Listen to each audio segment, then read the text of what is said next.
एकदा सिद्धार्थ गौतम आपल्या राजवाड्याच्या बागेत फिरत होते. त्यावेळेस हंस पक्ष्यांचा थवा तिथून उडत जात होता. अचानक कुठून तरी एक बाण आला आणि त्या थव्यातील एका हंसाला लागला. त्याच क्षणी हंस वेदनेने कळवळला आणि जमिनीवर कोसळला. सिद्धार्थ गौतमाने हे दृश्य पाहिले. तो हंस ज्या ठिकाणी पडला त्या ठिकाणी ते अतिशय वेगाने पोहोचले. ते त्या हंसाच्या जवळ गेले आणि हंसाला पाहिले. त्यांच्या हृदयात धस्स झाले.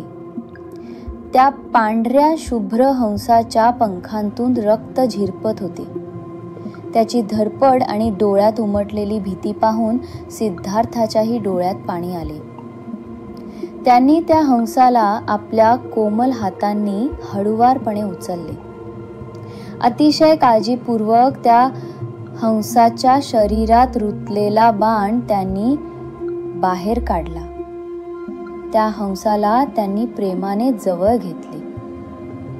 त्यांच्या हातात हंस थरथरत होता, पण त्याला आपल्या हातात ऊब आणि सुरक्षितता मिळते अशी जाणीव त्यांना झाली.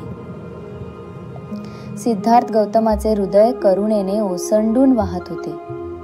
त्या हंसाकडे पाहून ते पुटपुटले, घाबरू नकोस मित्रा. तुझ्या रक्ताचा प्रत्येक थेंब मला वेदना देतो आहे. तू जिवंत राहिला पाहिजेस, कारण जीवन हेच सर्वात मौल्यवान आहे.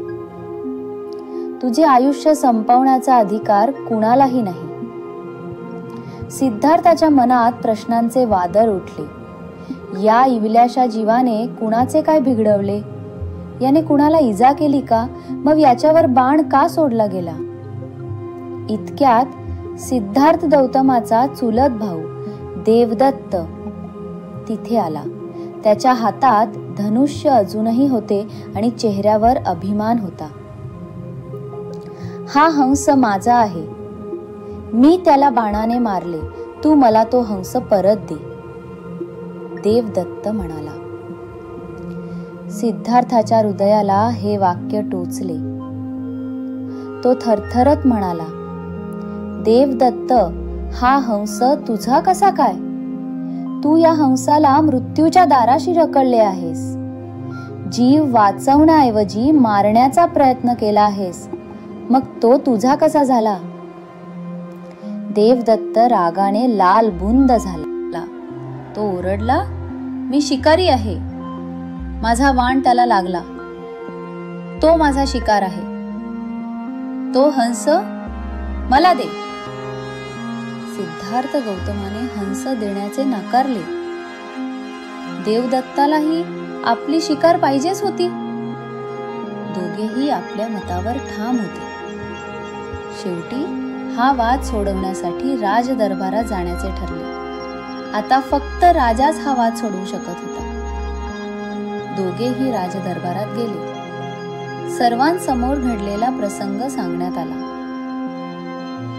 राजदरबारात क्षणभर नीरव शांतता पसरली. दरबारी विचारात पडले.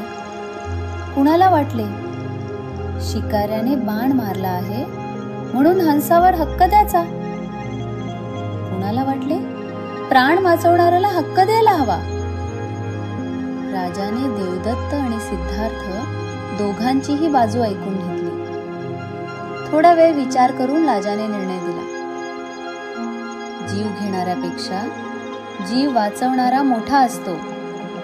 सिद्धार्थ गौतमाने या हंसाचे प्राण वाचविले आहेत म्हणून या हंसावर गौतमाचाच अधिकार आहे. सिद्धार्थ या हंसाचा मालक आहे. देवदत्त या निर्णयामुळे नाराज झाला.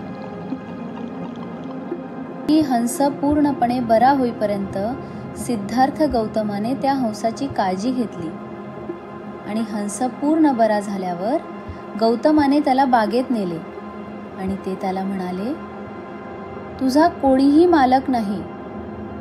तू पूर्णपणे स्वतंत्र आहेस असे म्हणून त्यांनी त्या हंसाला सोडून दिले. त्या हंसाने आकाशात उंच भरारी घेतली.